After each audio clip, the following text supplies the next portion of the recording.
Assalamualaikum and a good morning to everyone here in attendance. Ladies and gentlemen, students and respected lecturers that are here today, a very warm welcome to our morning session, which is AKI Masterclass.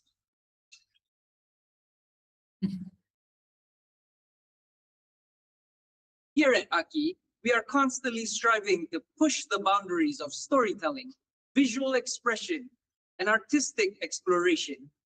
Today's session is all about the magical intersection where visual art meets the written word, how imagery sparks language, and how words give life to form.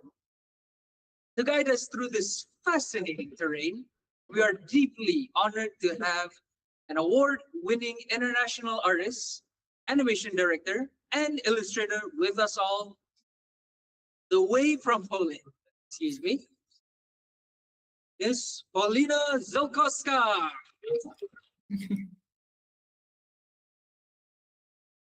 She is a graduate of the renowned Lodz Film School in Poland and Film University of Babelsberg. Paulina is a versatile creative force who works across multiple creative directions, script writing, motion design, and concept art.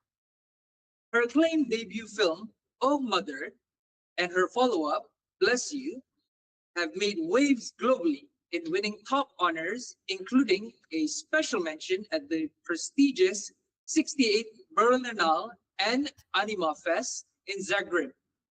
Alongside that, her films have been shown at festivals like Clermont-Ferrand, Annecy, and Ottawa. Today, she brings her vast expertise to us for a deep dive into our topic today, that being spontaneous poetry, the play between images and words. Ladies and gentlemen, please give a warm and enthusiastic welcome to Paulina Ziolkowska.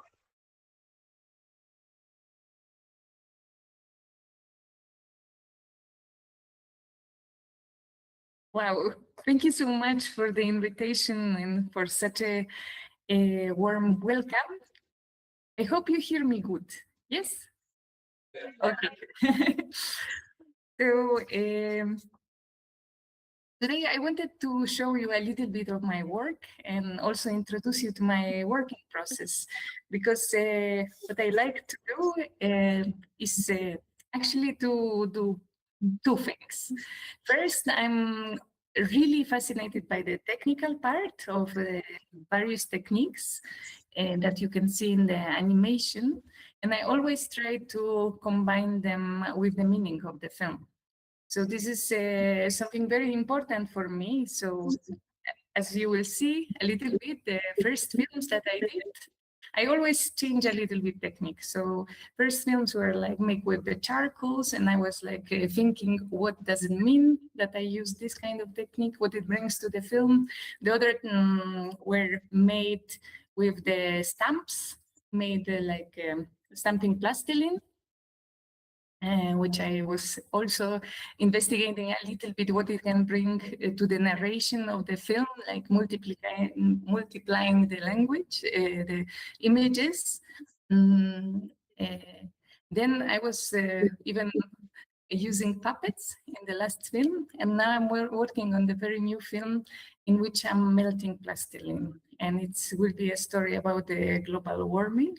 So everything will be melting, and we are burning some really colorful plastilins, and they are collecting, like creating a very beautiful and colorful stains.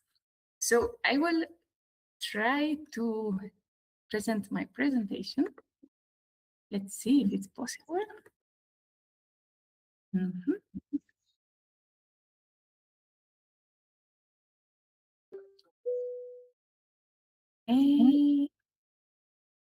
Are we good?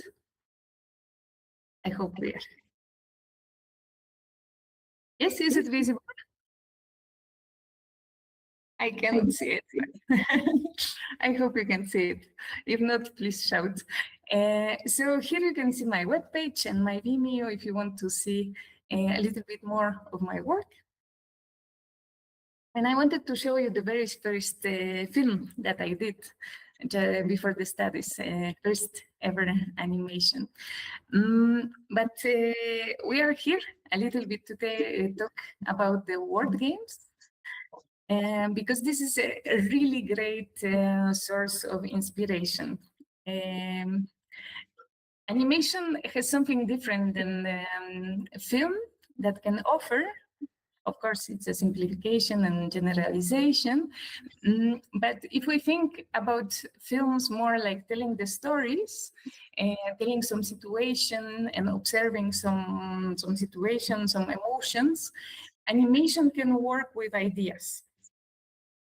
And this is what I like to do here. So I will show you the first film. It was made in the like a gips plaster little plate, and it was scratching. It's called the sailor.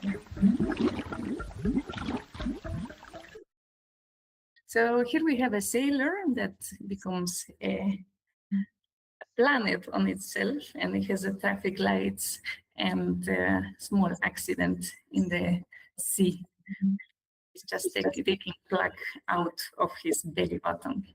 So I was thinking, what, like starting with this little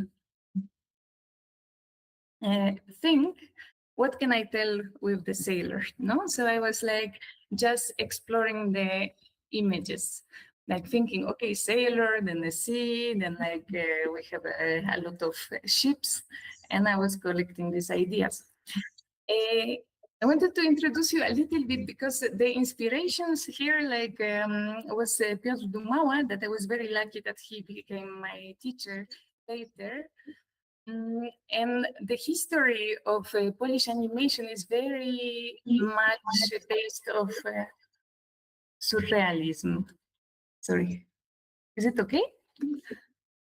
Can you hear me? Yes? Okay. So, yes. So the history of Poland is based very much in the surrealism, like in this really oniric and like combining of ideas that are quite bizarre. And it is a little bit caused by the history of Poland because we were under the communism back then. So people couldn't speak freely. What they say, like the ideas were a little bit censored. So this was like the secret language, like the secret metaphors that were developed.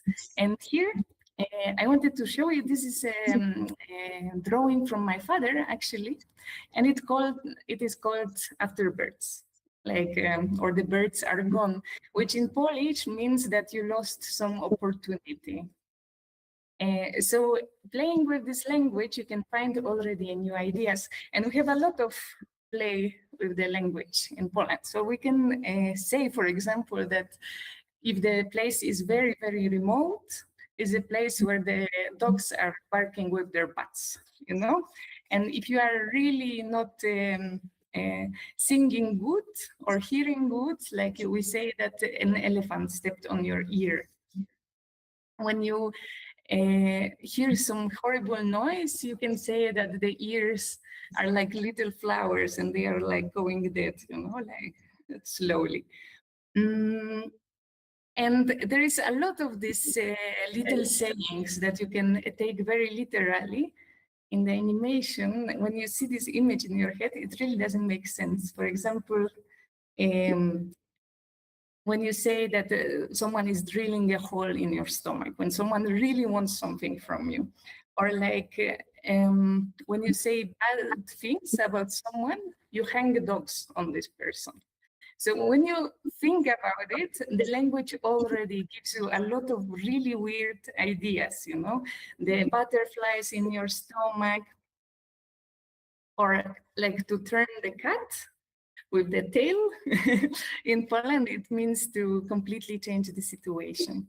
So these are like a very common language sayings that you can already find some ideas, and they are creating metaphors. it is like village poetry, I would say. So of course you have a poetry, which is like really also creating a very beautiful metaphors. But these common sayings, I say they are quite original source of inspiration. So I like to play with the language a lot. And each film of mine has like a little bit of a game of the words, and like also similar words, similar sounding are like something that I find. Okay, I will show you a little bit of my film, so we will see. So each film, this is my first film called O Mother. With a poster, this is the first one of the first sketches I made for this film. I like to work with ideas, as I said. So each film is based, starts as one idea, one visual image in my head. So with this one, I imagine two people, one woman and one man, holding hands. And they were connected by holding the hands. Or like it was a game of opposites. So like the sex, like feminine, masculine, one was an adult and one was a child. One was happy, the other was sad.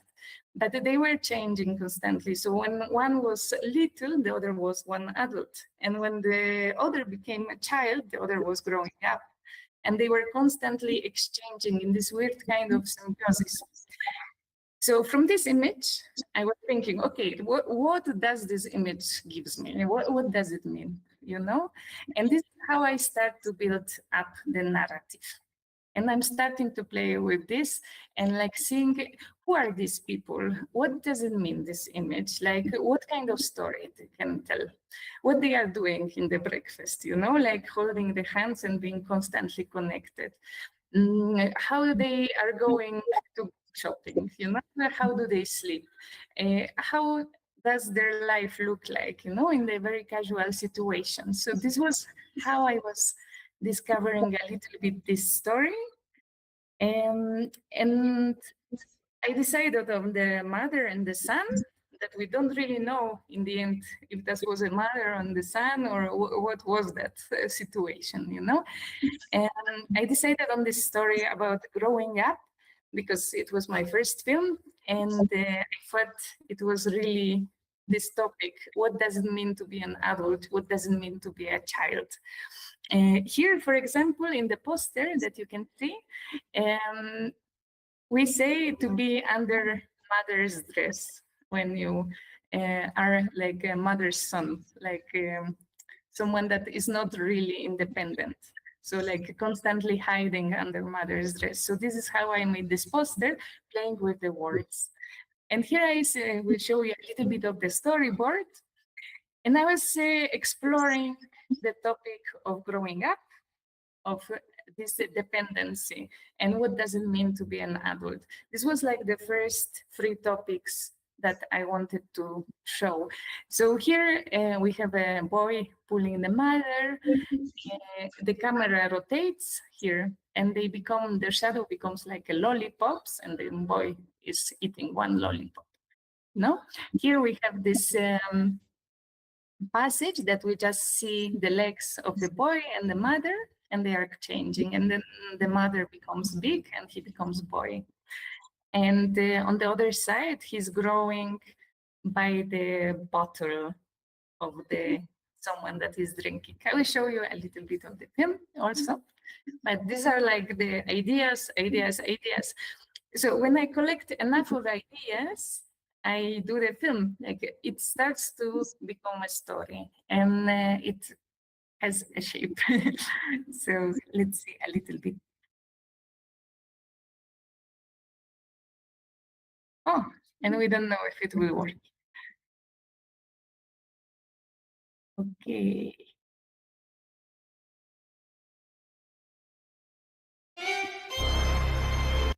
Ay, no, sorry.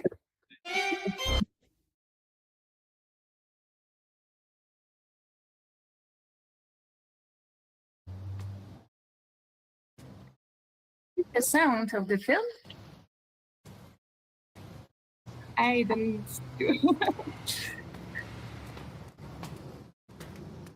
It's good. Yeah, okay.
Tak, nieraz tak. Tam tak nie będzie. Przynajmniej chyba ich nie będzie tam. Nie było. Aby te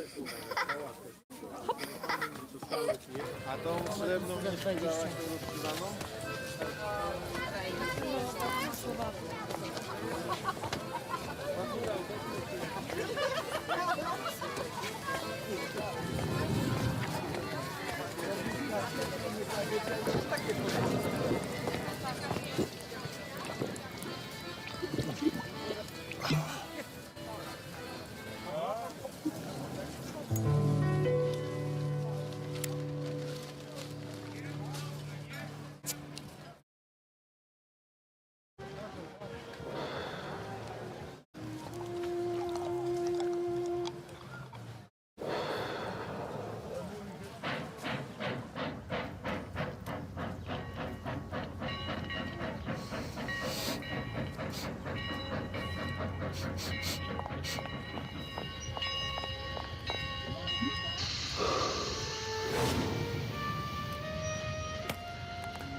And the internet broke.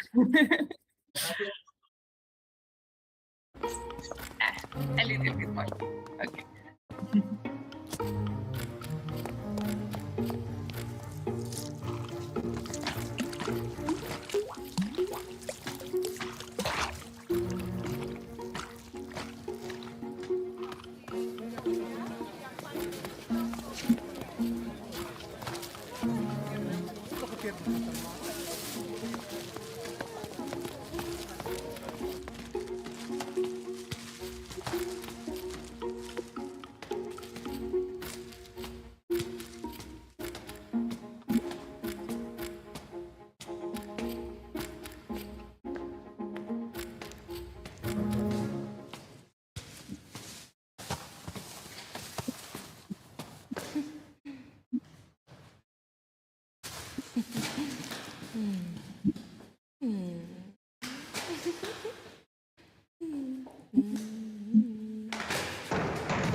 Okay, we will stop. If you want to see it all, you can search in Vimeo.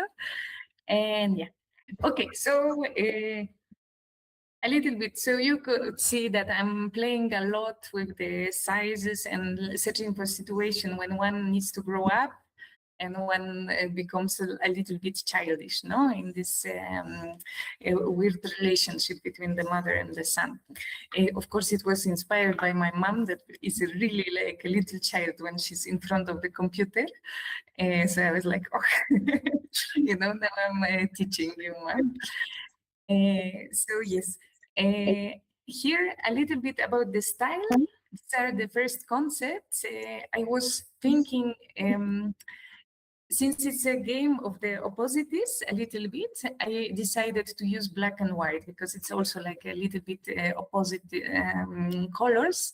And I also decided to completely vanish the backgrounds because it's a story about the mother and the son. So the backgrounds were not necessary for me, and they were kind of creating their worlds with their shadows. No? So what we have here?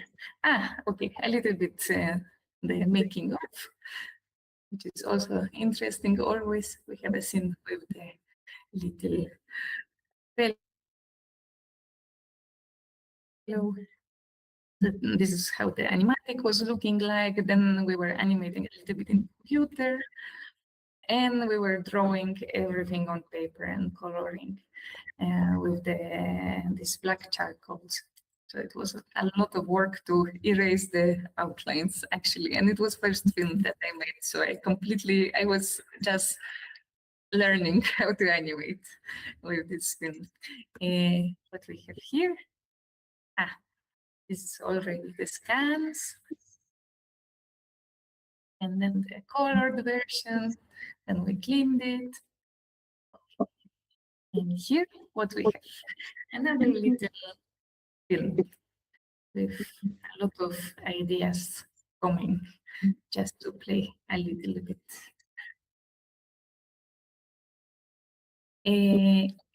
So the second film I did was called Bless You, or Na zdrowie, so it means like more for your health. And I started with this image. And let's hope internet allows. So it's literally someone sneezing out himself. So I was like, oh, this is quite interesting. What does it mean? Because I kind of felt, okay, this can tell a lot of the stories, like you're like sneezing out normally germs, but it's a part of you, and you're kind of infecting other people around you with a piece of yourself. And I thought about also that we, with our mood, also, like when you're happy, you can infect everyone around you. When you're sad, like also people around you feeling like you're sad. The same with fashion, like in Poland, everyone wears blue jeans and white shirt. Okay, we are all wearing white shirts right now. So I was thinking a lot, this image can bring me a lot of stories. And with this one, I was having a lot of fun, and I decided just to explore the idea of sneezing and infecting other people in the city, in the public transport. So I had this one, and I had another image that you can see by the end of the film that was someone that turns around in himself and walks away inside of himself. So these were two images that I decided, okay, they are enough to start to build a story around it. So I will show you first the film and then the animatic, which is really not what the film is. So okay, let's see it.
Okay. So yes, so this film was pure joy for me because I was just playing with the ideas and I was like, okay, everything goes, and what this didn't fit in the film, I just put it in the credits, basically.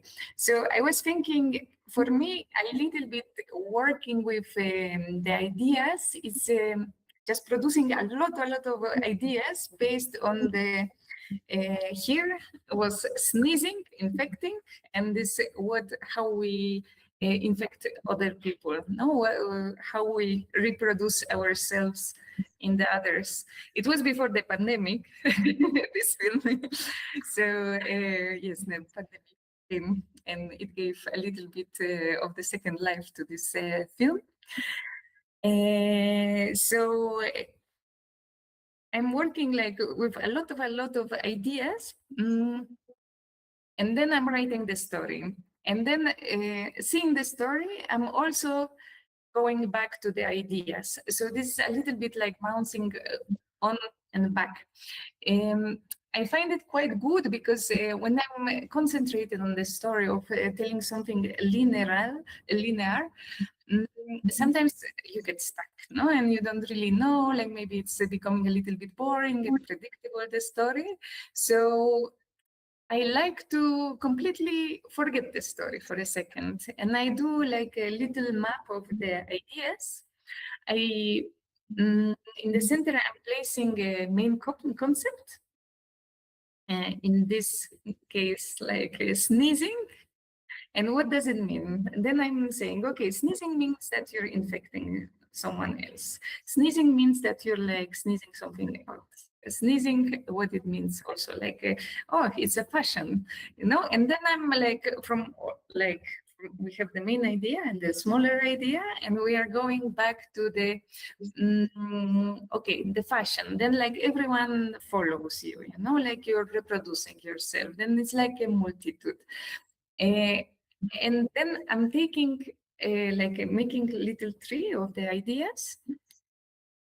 And I'm starting to draw from each one of these words, separate ideas out of them.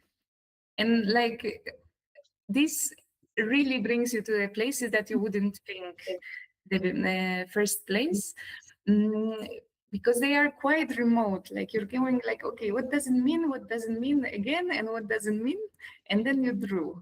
And by like making this brainstorming session, like for 2 hours, for example, making little sketches of really remote ideas, then you see everything and you see, okay, this drawing can go back to the film. Maybe this I wouldn't think about this, but it goes back to the film, you know. So it is like a good way of unblocking for me.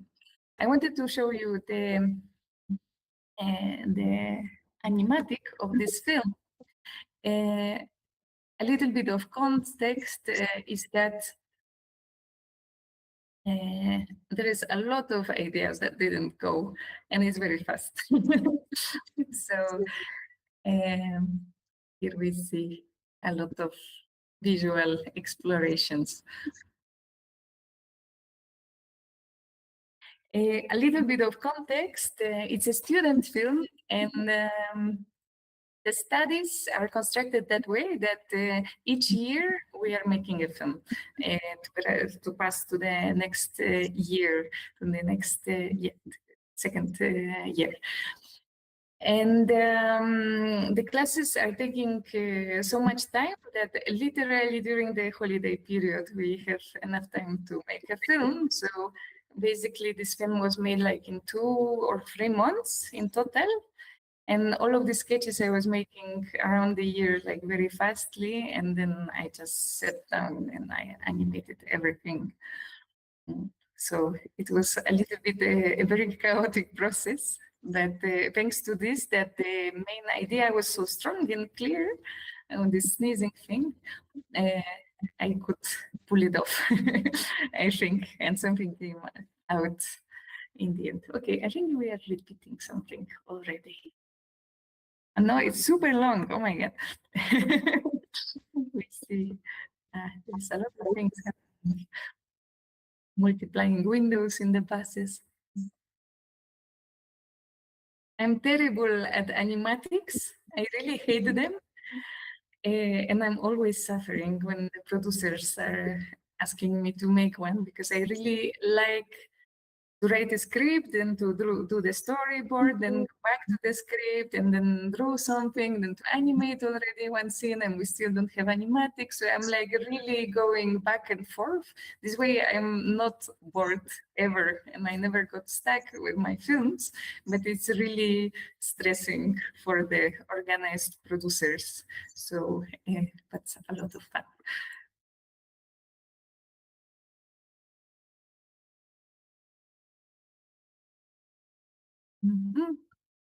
Terrible animatic, a lot of cars in some inside of the body. Okay, this we see. Okay, so here are the graphic research. So you can see a little bit in the poster. A lot of people clapping in the bus.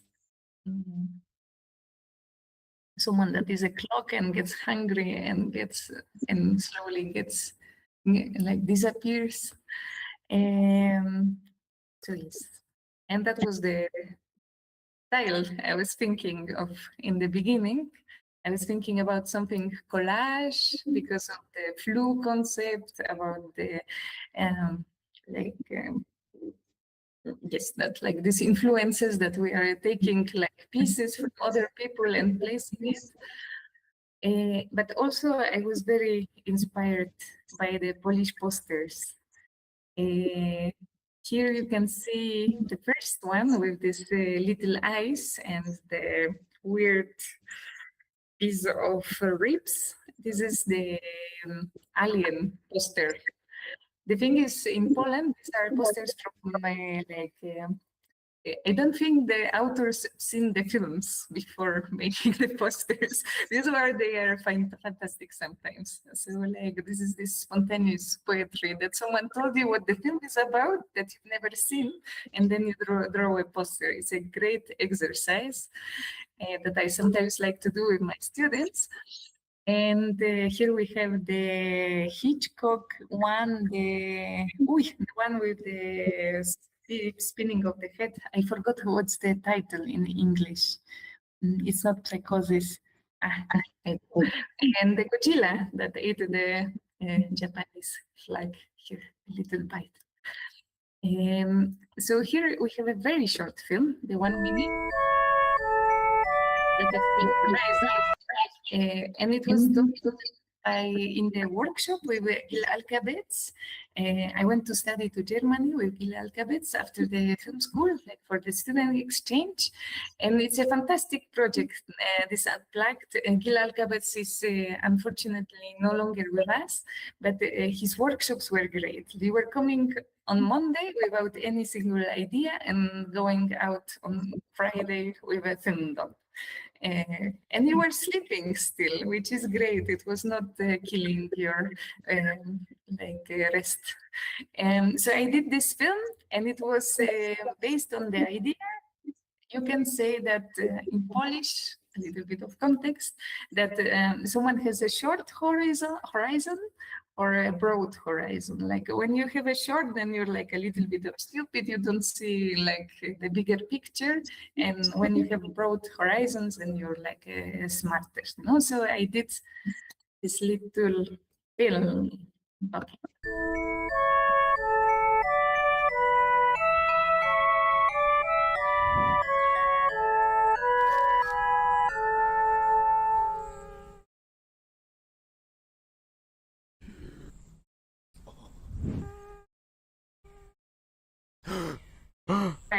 It's a very, very short one.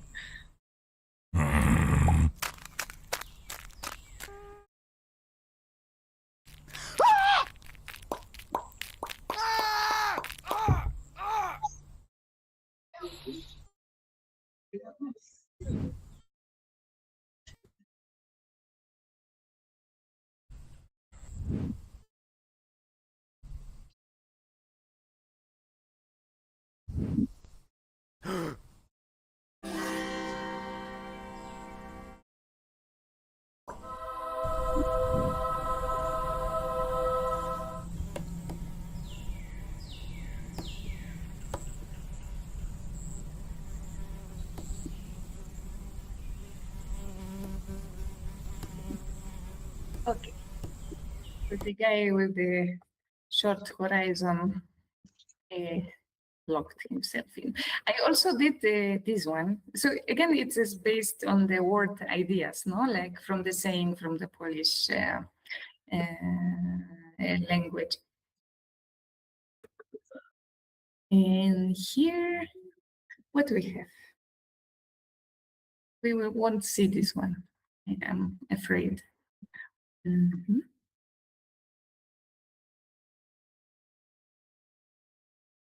Okay, let's do another one. Okay, This was the second film that I did during this workshop in 1 week. It was very fast, so this is what came out. I started to work with the stamps. So this was like a little bit like working with the posters, with this like multiplying the images of the low quality that you hang on the streets, like in the protests. And there was like, in the end, we have a woman that swallows her own tongue. Again, a game of the words that in Polish, like when you swallow your own tongue, this is when you want to speak, but you cannot, you know, like, so it was a little bit this thing that happened here. So I got amazed by this technique that I thought it's great. Completely not recommended. Don't do this. I thought it's very fast because of this workshop, but it was a lot of work to animate the whole film. Here you can see me working with the plastiline stamps that we were painting with the oils.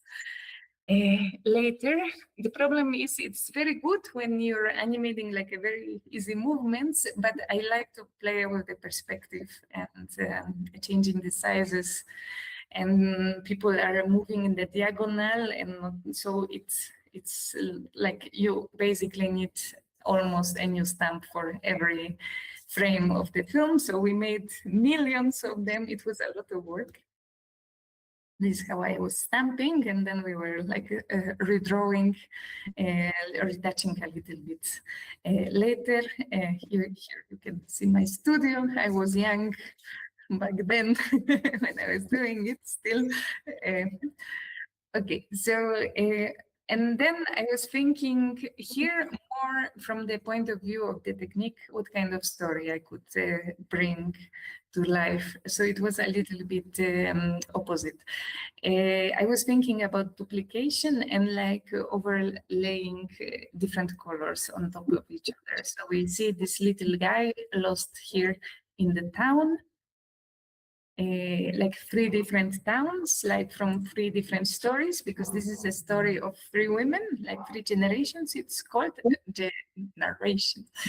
So they are narrating different stories about this guy and what he's doing. So each one of them has her own color, and she's narrating.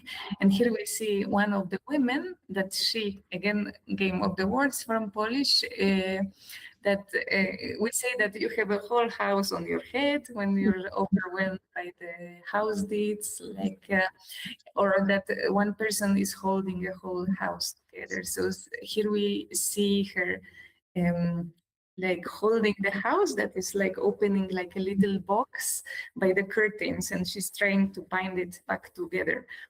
And it's a story about 3 women, 3 generations. So we have a grandmother, mother, and the daughter, and the daughter gives a birth to a child. So all the generations are moving. So the daughter becomes a mother, the mother becomes a grandmother, and the grandmother, she just wants to die because she's like, we're like in this little like shifting of the generations.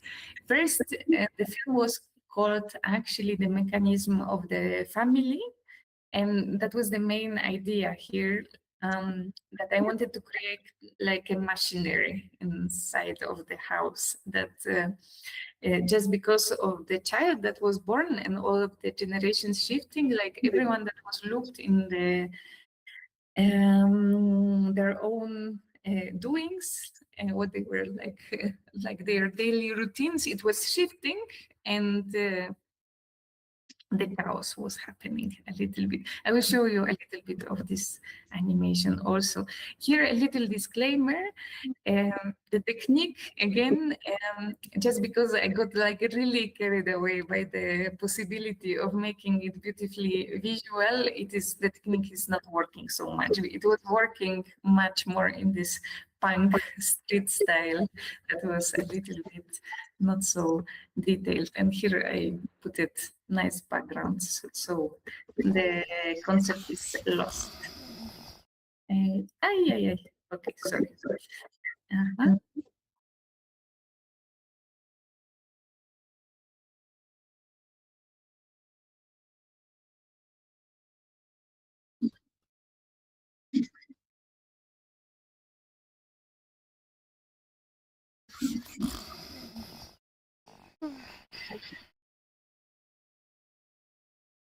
And we will give a chance to internet.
Let's scroll a little bit.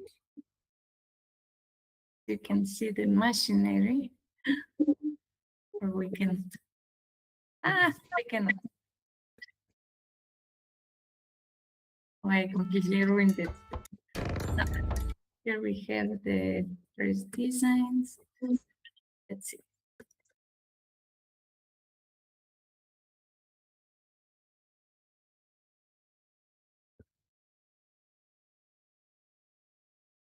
Okay, no luck. Anyway, so we go forward. These are the first designs that I made. Here we saw a little bit the women that are like throwing ideas out of their mouths.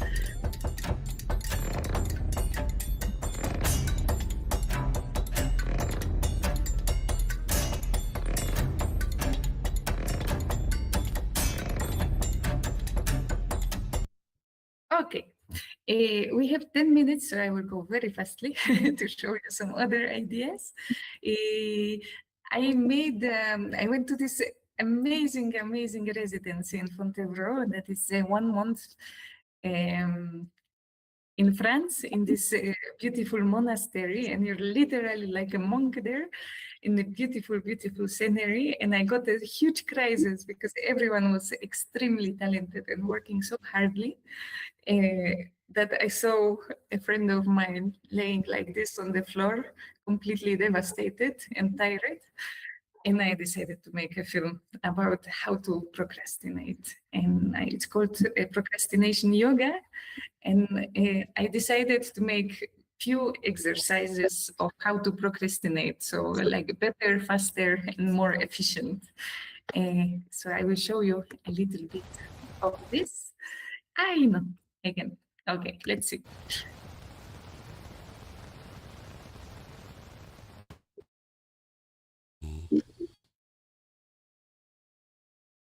As you can see, I really like to start film with someone that wakes up and screams. Oh, I have no money. And he said that he has no money.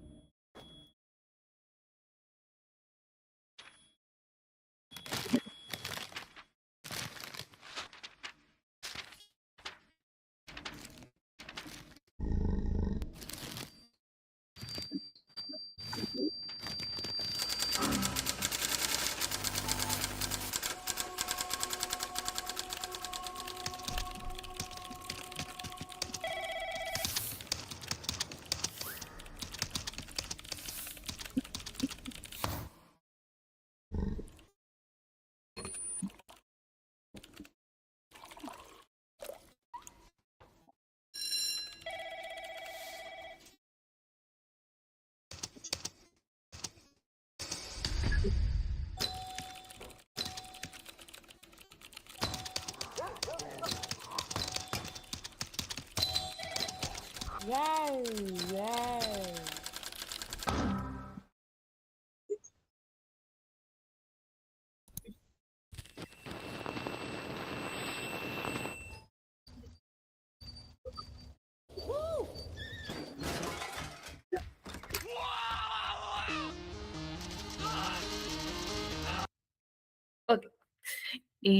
So this film, its main role was to have fun, and I thought I would make it very fast in 1 week. It didn't happen, but it was a lot of fun, and I was exploring a lot of techniques, and I really was decided to have this childlike stylistic for this one, because it was about procrastination and not working too hard. So that was the film. Here you can see a little bit of the mess in the studio. And the last film, a little bit, also a game of the words, called Tears or Tears. I have no idea how to pronounce it, because I didn't know that it's pronounced differently. But I like the game of the words that it's about crying or tearing the paper. So I thought, okay, I will make a sad film in paper. So that was it, basically. I was always obsessed with the black holes. So I made a book actually about the black holes. You can see here a little bit of it when I was still a student, because I started to study at the Art Academy before, the film school. And I was so obsessed about drawing holes and black holes that the teacher was so fed up with me that he asked me to draw 1,000 of black holes in 1 week. So because he thought I will stop drawing holes, I did it. I made a whole book about holes, and then I made a film about holes.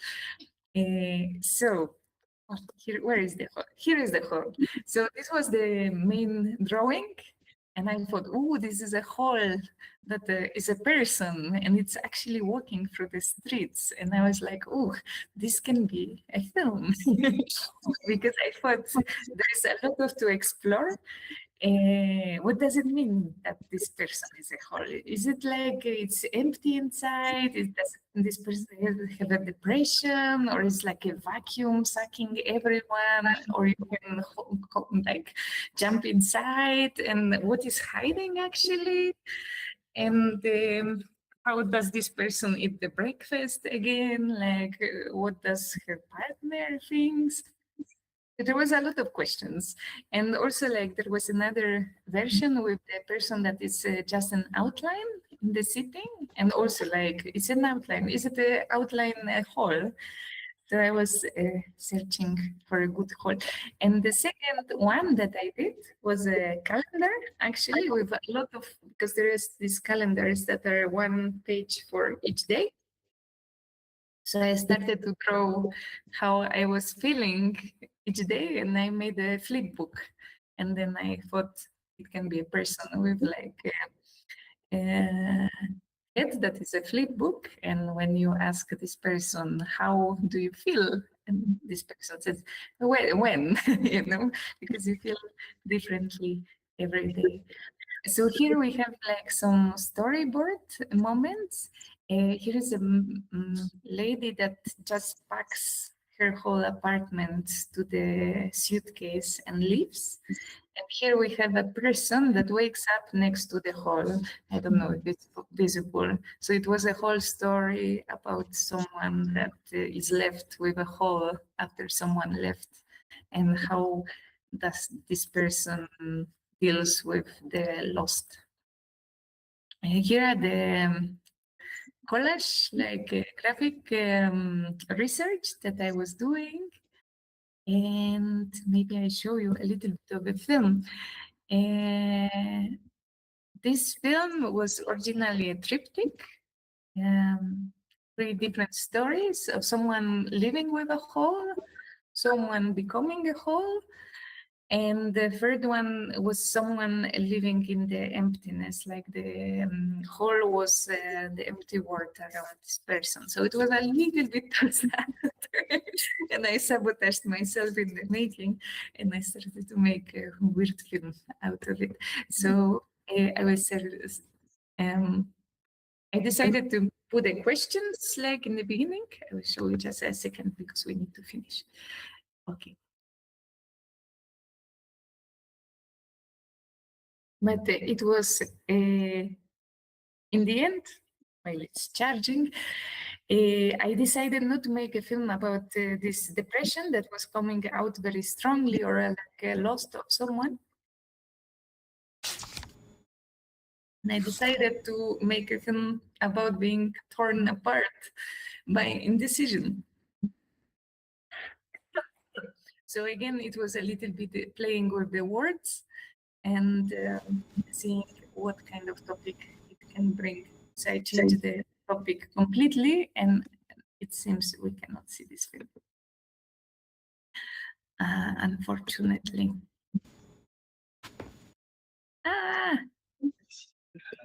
Maybe it will charge. So these are different situations and different questions that are being asked to the main characters, and every time the main character needs to make a decision, like it's torn apart, like loses a layer of a paper and loses so much that in the end it becomes a whole. So this is how I built it, basically. Like a little bit topic of modern time, that you have too much options and you cannot make your decision and decide what you want. So, what do you think?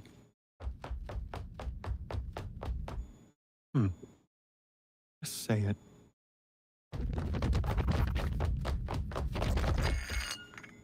Yes or no.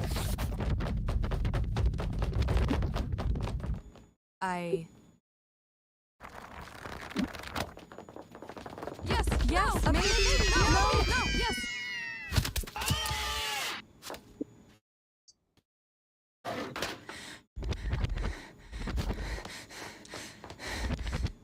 Maria. Okay, one more. So, what do you want to do? Hey! Stop destroying the house. I've just painted that wall.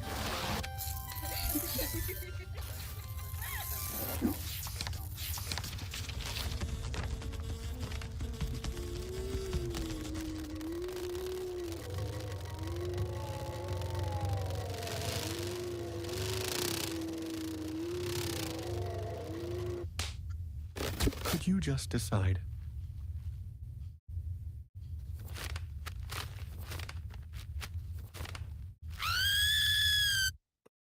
Okay, that was it. Okay. So we need to finish, I think, or maybe not.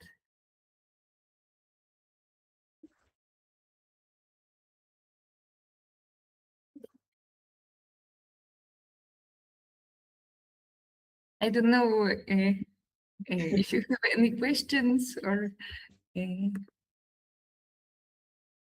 could tell you something more.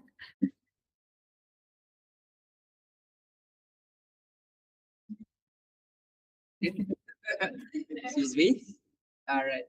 So I would like to ask a question. I wrote it down real quick here. Just get it back. Yeah. All right. Okay. So I wrote down here. How do you go from having an idea to finding references and begin working on it? Do you have a particular workflow or a structure you usually follow to make sure the message you are trying to convey reaches the audience? So firstly, like what I do, like I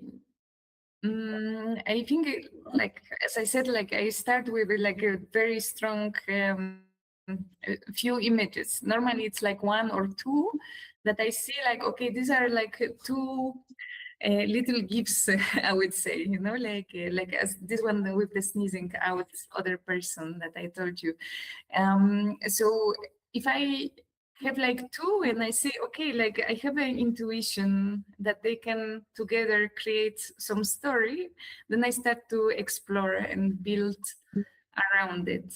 like exploring the topic, what kind of topic it can be, and I'm narrowing down the topic, the main topic of the film, like some side topics also, and then I'm looking for a narrative structure for it. Sometimes it's becoming a linear structure, sometimes the structure itself is a game, you know, like as with these little words that like with the tiers, that each question is one tier, and we see not really a progression, but like, okay, we are accumulating the tiers and then it becomes a whole. With the mechanisms or like this tree generation, I decided on this looping structure, and I narrative structure was also a game. It was like a mechanism. It was shifting and looping and then shifting and looping. So it was also the idea, the visual narrative idea was becoming a structural ideas. And the other thing that is very important for me is the technique, that I like to find a technique that helps the story a little bit, like it and pushes it or gives another layer of meaning, or like is in the contrapunct. So this is, as you could see, like there is a style, but I'm trying a little bit new things in each film I'm making. So basically that, and I'm going forward and backward all the time. So I'm writing a script, basically based on the many ideas I'm having, which are basically almost a storyboard. Then from this very messy storyboard of the ideas, I'm writing a story, and seeing the story, I'm going back to a storyboard to make it better, and then I'm going back to the script. And basically, in the meantime, I'm also making a visual development. And I need to confess that I had the liberty from the producers, and they allow me to throw away some scenes, which is not, sometimes they are very scared about it, but for example, this procrastination yoga, I was making it after hours, this film. So there was no producer, it was just made for fun. I made 15 minutes and we cut it out half of the film, basically, because I was like, okay, it's not working. It was just made for fun. So it is a way of working if you have time and you can develop it like this. That is. Thank you. This is actually really informative. Well, I'll try to keep that in mind. This is actually really good information. And now that the floor is open to questions, if anybody would like to ask Paulina for any advice, yes, please come to the front.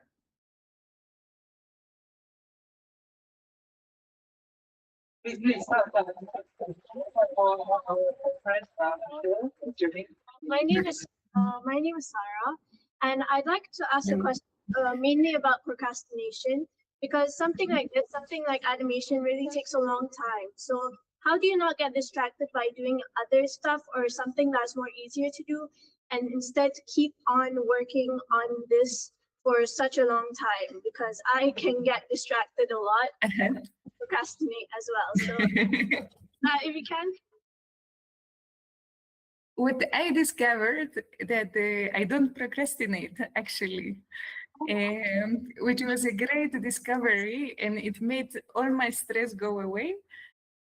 Because I was thinking sometimes, you know, that you have a deadline in 1 month, and I was taking 3 weeks to start to do things. But then I realized my brain was working all this time. You know, I was just not ready for the idea to come out. It was just like cooking in the back of my head. So this was a great discovery for me, and I stopped stressing myself and pressing me to work like very good up to the deadline because I knew that I will make it anyway. I'm just like working differently, you know. So I don't know if procrastination exists. If you're like good on the deadline, maybe you're good, basically.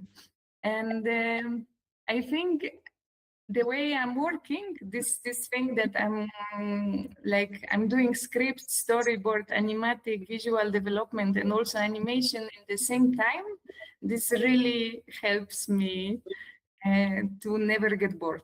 And like, okay, I don't know where the story goes, so I don't block myself. I go to draw, or I go, you know, to make a backgrounds or like something else that is feels easy in this moment, you know. So I feel animation gives you this really great opportunity to never get stuck, and just remember to have a lot of fun when you create your films. Okay, thank you. No, thank you. Taking care of my question. Would anybody like to ask Paulina another question? Oh, okay, okay, okay. There is a. Where is this question? Hang on, Paulina. I'm trying to search for this.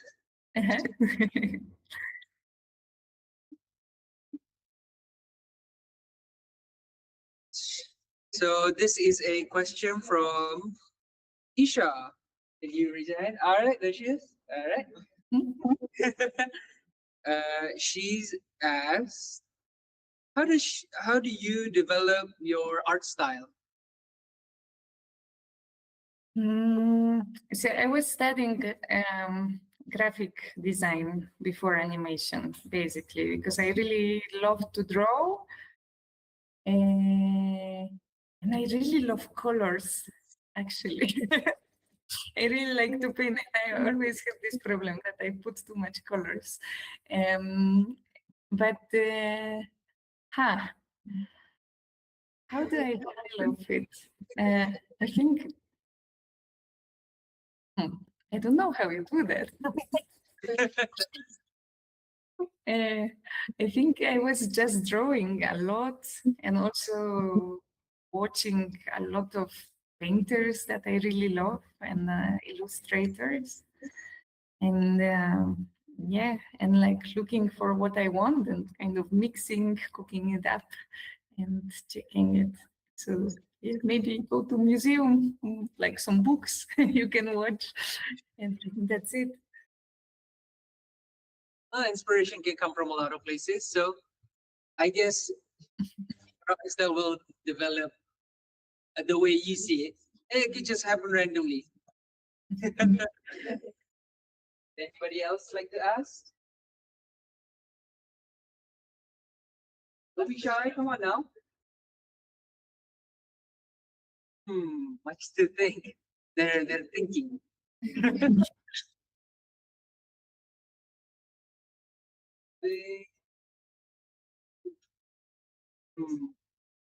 Ayat.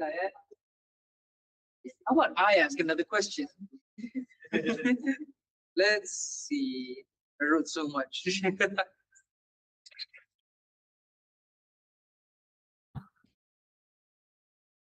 Okay, here's one. For emerging filmmakers, there's often pressure to create work that appeals to social media. How do you stay authentic to your creative vision while remaining visible in the industry? What I did notice, to be honest, when I was starting to study, there was kind of possibility to work more in the artist stuff, like independent, and still working in the industry, like making commercials. So the specialists were like kind of making a one commercial, which brings you a lot of money and you can live from it making your own art. So it was possible. Now I don't see it anymore so much, unfortunately. I think like the two paths quite separated. So social media, it is like a third way, no? Like that you can basically get your audience and make yourself visible. I'm really bad at social media. My Instagram completely gets blocked, and so it doesn't work really good.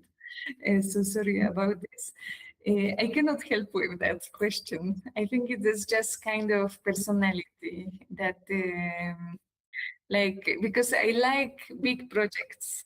It's also a little bit my procrastination because I'm always stressed how it will look like. So I like to see it after 2 years, when it's too late and the film is gone and I can finally see it. And for the social media, you need to make a lot of content, like constantly, like uploading every week something new. And with animation that is really like taking a lot of time medium, I have seen very good animators that are like their style really borrows itself for the social media because they can make these fantastic loops and publish little pieces of the animations that they were doing. And it's really great. I think it really can bring you a lot of jobs and a lot of contacts. So like if you can do it, like then it's great. But for me, it doesn't work, unfortunately. I tried, not my personality. Well, it's all right then. I think there's still, for us, especially, we're more tech savvy, I guess. I mean, we're not that far apart in age, but I guess we're more, more of a content creating kind of group of people. So I guess I think we kind of already know how to approach like, making content and like do art and then potentially promoting ourselves. And in a way, we can also sort of create a sort of income. Like me personally, I do a side business where I draw for people. So technically, the opportunity is there. So that goes for everyone in this room. Yeah. All right. Would anybody else like to ask? No more? Surely. Okay. Yes, please. Round of applause. Hello. Hello, Miss Paulina. My name is Sophie, and I would like to ask a question. If you ever struggle with perfectionism or like on tips on how to overcome perfectionism, because sometimes whenever I make art, I'll look at it. It's like it's not perfect. It's not up to what I want it to look like, and sometimes it makes it like drag my work, and I makes it like longer to finish now.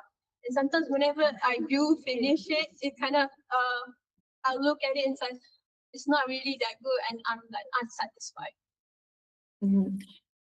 Well, happens.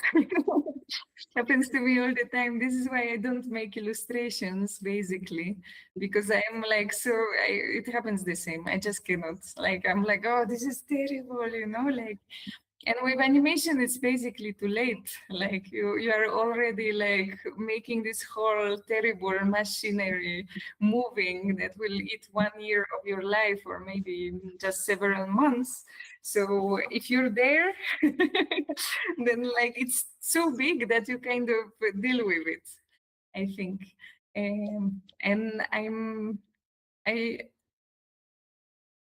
would say I am perfectionist, but my standards are very low, fortunately, so I can get around quite easily.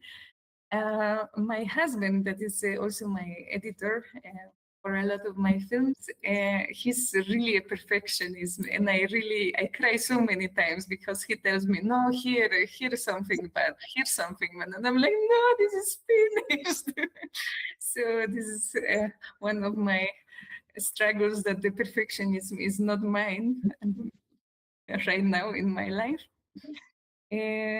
But also I made these small tricks, like for example, I do the backgrounds on the very, very end of the animation, because then when I need to animate, it's still a sketch, you don't know how it works. Then you color it, okay, like still we don't know how the animation will look like. And then on the very, very end, I do the backgrounds. And then like the shock comes, not how the film looks like. So this is how I deal with my perfectionism, avoiding until the very, very end the film will look like. But for example, for these 3 generations, I made 3 times backgrounds for the whole film. So it was a lot of work because I made one proposition for all the backgrounds. I didn't like it. And I made another one. It took quite a lot of time to finish the film the way I liked it. So that's the other one. Sometimes you find it very fast, and sometimes it's a lot of research to be satisfied. Yeah. How it is. Thank you. Yeah.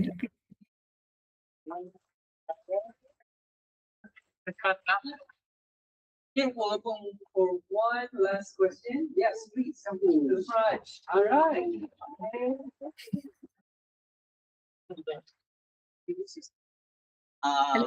My name is Paulina. My name is Ashfa. Nice to meet you. Yeah, nice to meet you. My question is, during your time in the industry, have you encountered any problematic individuals? And for example, someone that procrastinate a lot, someone that always left their work to do something else.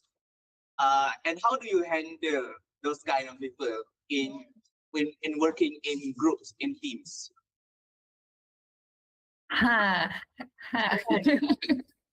Well, there is a lot of problems always. You need to feed people with chocolate and keep them happy. I think.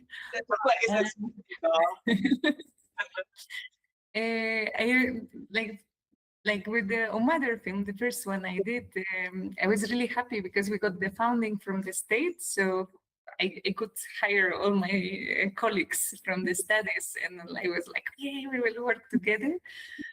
And of course, students don't work, they have their studies to do. So one made 1 second and disappeared, the second one made 2 seconds and disappeared, the other one completely disappeared. So it was like this. So I had quite a big team in the end because they were just making like little pieces. I think there is no solution, just to have still nerves.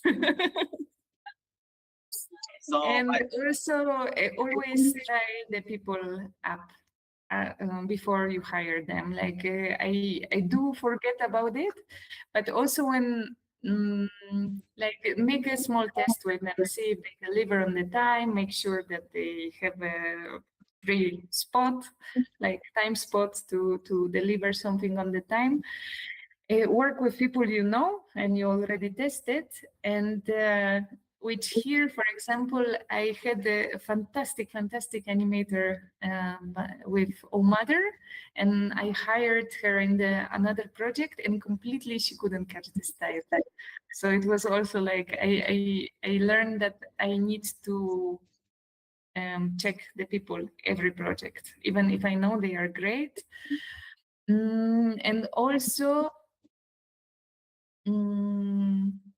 really important is a really good compositing artist, which I just figured out after 10 years of working.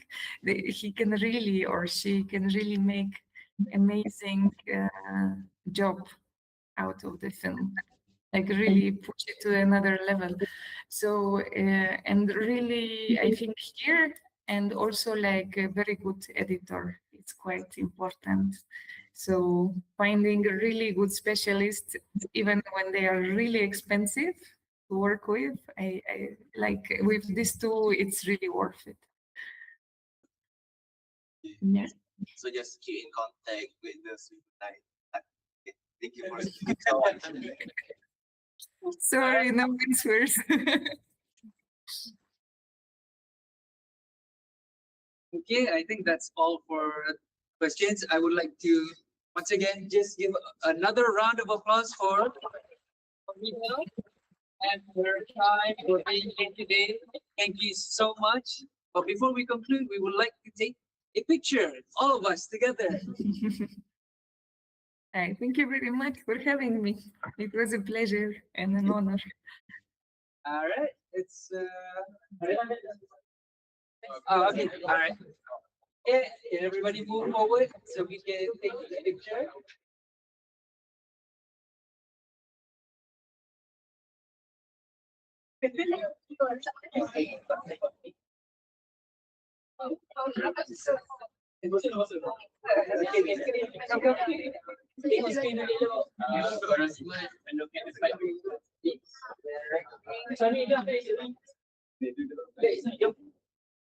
All right, try setting that. So,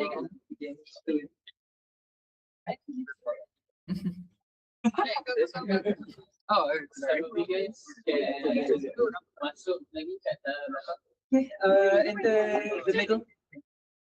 Okay, in the middle.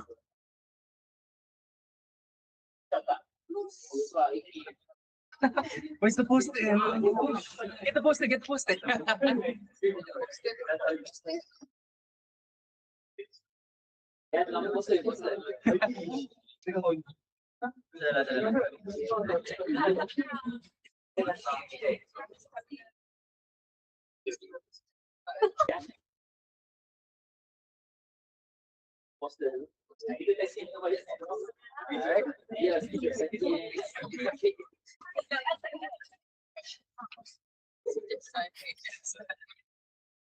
Okay, let's see. Okay, there's the poster. All right.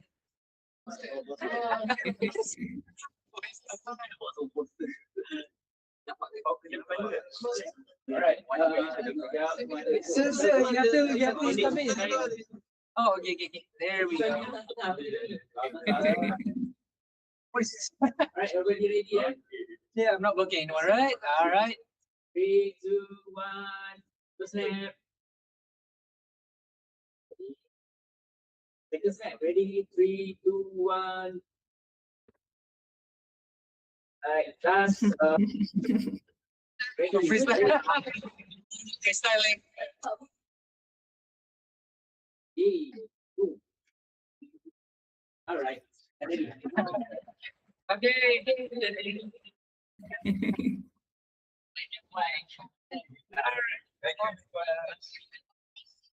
All right.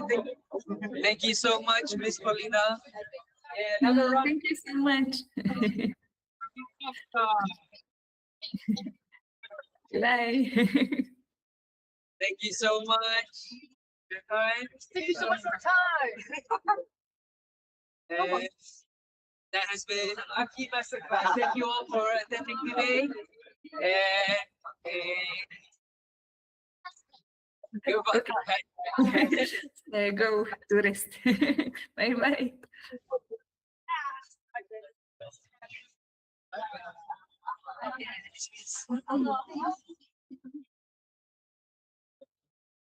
Nasa ako na ulit.